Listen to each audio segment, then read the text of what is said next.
I'm Lazy Man Prepper, and today I'm going to teach you how to make a stove.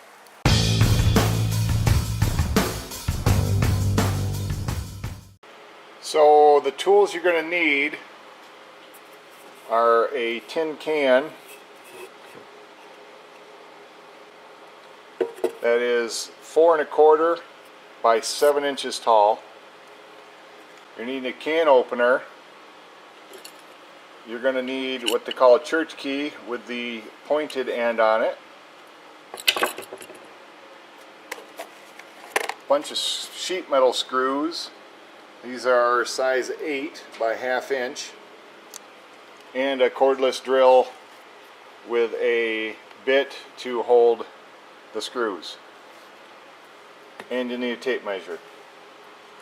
So first thing we do is take the paper coating off the can.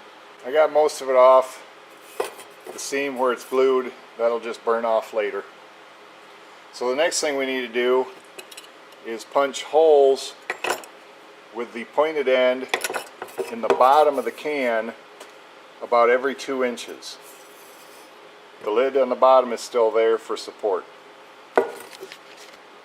So what I did was took a normal piece of paper, laid a tape measure on it, marked it out at 2 inches, wrapped it around the can, and then marked the can. It worked out pretty even. I had to add one random one. With the bottom still intact, I only partially punched the holes. Now I'm going to remove the bottom and finish punching the holes. You don't have to do this step, but I went ahead and removed the tabs that were pulled off because I want it to fit down into a bag and come out easy. I didn't want anything to catch. I just used a pair of wire cutters and peeled. It tears pretty easy, so I just tore off the tabs. Next we're going to drill holes in the lid we removed. You can use the cordless drill. I happen to have a drill press, so I'm going to use the drill press. I also have a step bit on here, which I find really tears into this stuff pretty clean, and you can adjust any hole size that you want.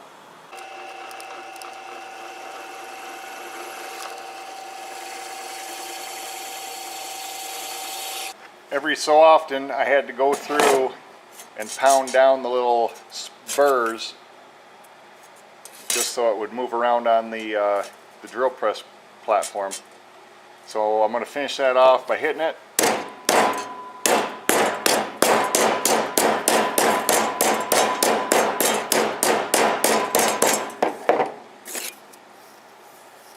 There you have it.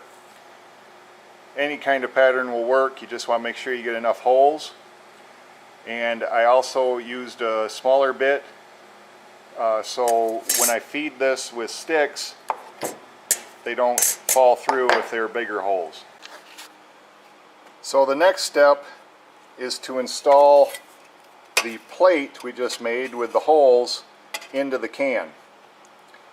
Now this can is going to go in my water bottle storage, so I need to be able to have the same, as much depth as I can to still store the Stanley cook pot inside of this. So I'm going to go, the bottom groove is where I'm going to put my screws in for the plate to rest on. So I went with 5 screws at random distances, trying not to go on top of where I punched the holes with the can opener. And I put the plate down in there and it rests fine. So what I'm going to do now is screw on top of the plate in about 3 spots just to secure that so it doesn't fall out. Going on the angled part of the groove instead of this, to hold the bottom is in the V of the groove, and to hold the top is in the angled part of the groove. There's 1, there's 2, and there's 3. 3 is fine, and it doesn't rattle. You can use wire coat hangers. I happen to have some rod laying around, but first thing I did was drilled 2 holes in that groove because it was easy to get the bit to start. And what I realized is that my cup handles hit. It's not really sitting on the rod. So then I drilled 2 holes at the same width but higher, and the cup fits on it. But the problem was, if the cup isn't sitting parallel, the handles aren't running with the rods, it would tip.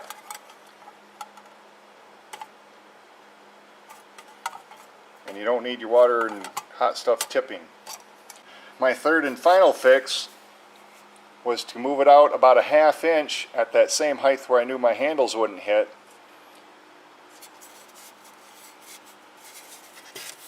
And what that does is provide a sturdy base where it's not going to tip, and it provides 2 other things also. One is that these rods are now catching because the size of the hole, you got to kind of angle them to get them in there, and they hold good. The second thing is that it provides a larger space to feed the stove. So one thing every bushcrafter should carry into the field is a table saw.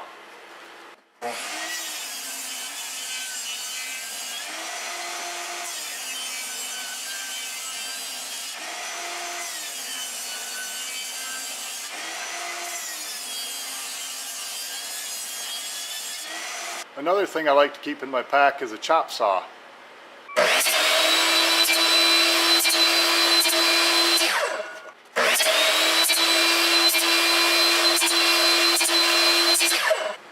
I'm almost positive I don't have to do this, but I love batoning wood with my cold steel leatherneck.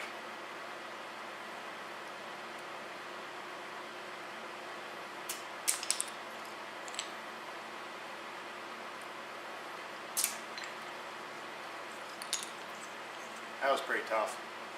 And I'm almost positive I don't have to do this too, but I also love to feather wood with my cold steel.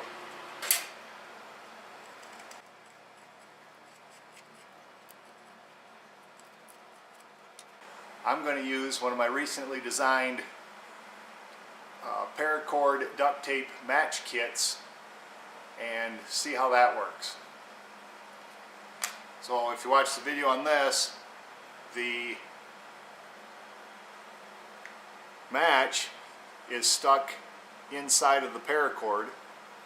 So you pull that out. Obviously I could use strike anywhere matches, but I don't have those, so I still have to strike them on the box.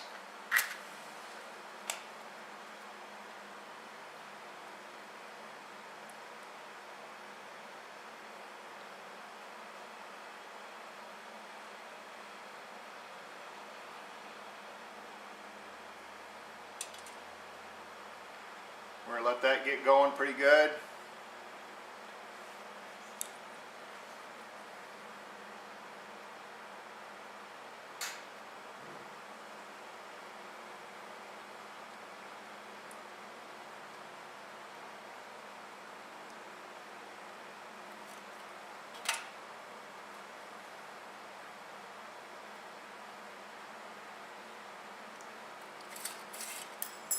We're going to put this down inside the can.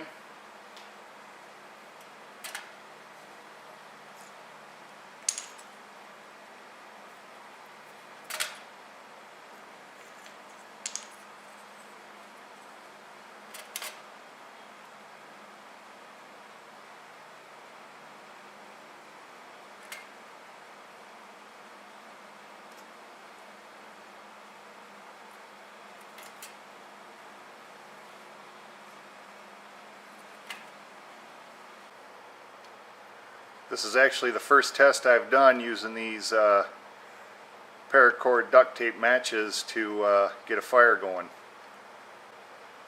And obviously I'm using pretty good wood, and obviously I'm inside.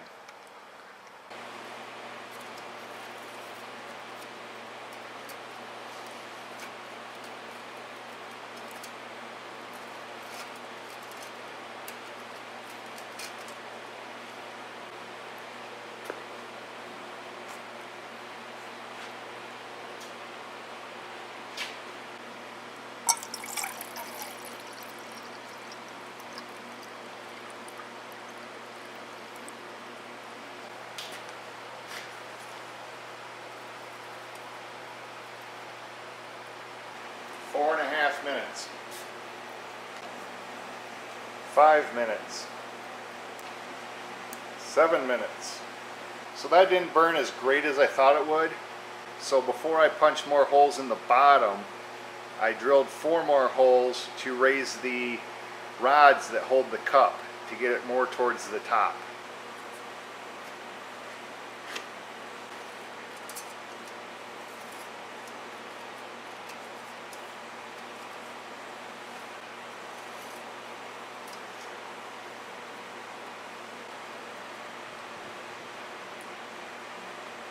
Yeah, this is still the warm water from the previous boil, but it's only been like 2 minutes and that water is boiling. I don't like how all the smoke is coming up, so I'm still going to punch the holes in it and try it again. So what I did this time was drill a 3/4 inch hole using the step bit right there in the side. So as you can see, there's a really good fire.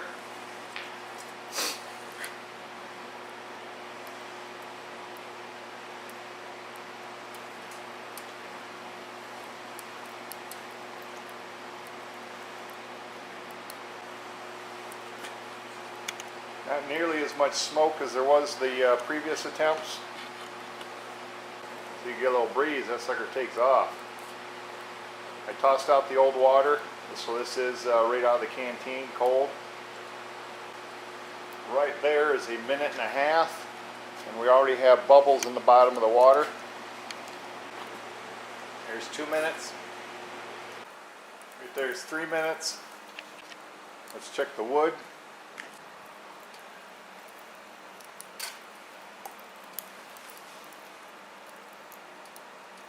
So right at about 4 minutes, that water was boiling, and I pulled it off and added a bunch more wood, and I want to get this thing just at a raging boil, see if it'll do that. 211.5. I'm guessing my thermometer is 0.5 degrees off because that thing is raging. That whole thing to get to that point took 7.5 minutes and 2 loads of wood. The initial and then I added. So to wrap this all up, I had a 4.25 inch diameter by 7 inch tall tin can. I punched triangular holes about 2 inches apart all the way around the bottom. Then I took the lid off. I drilled a bunch of holes in the lid. I put screws on the bottom all the way around, set the lid in, put 3 screws on top of the lid, so the lid is sandwiched between these 2 screws, which prevents it from rattling. I then drilled multiple, but I will tell you where to put them, 1/4 inch down from the top. That's all you need. I did 4 of those. So the rods fit here and here, and here and here. After a couple of attempts of getting it started, I realized I need more airflow, because when I set the cup on the top, it would snuff out the flame. The reason you need the additional air holes is because the cup is just a little bit smaller than this, and it doesn't allow for good airflow. I made it out of this small can so it would fit in the bag I want to put it in. So I added 3 3/4 inch holes above the bottom plate in the fire chamber. So if you like this video, click the like button, post a comment about it, share it. And while you're at it, head over to my channel and check out other videos on how-tos and tool reviews that I have. Lazyman Prepper, out. Boom. How easy was that?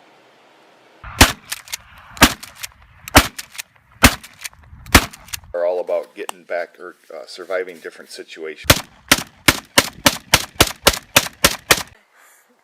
There's Cody's, and there's mine. Lazy Man Prepper, out.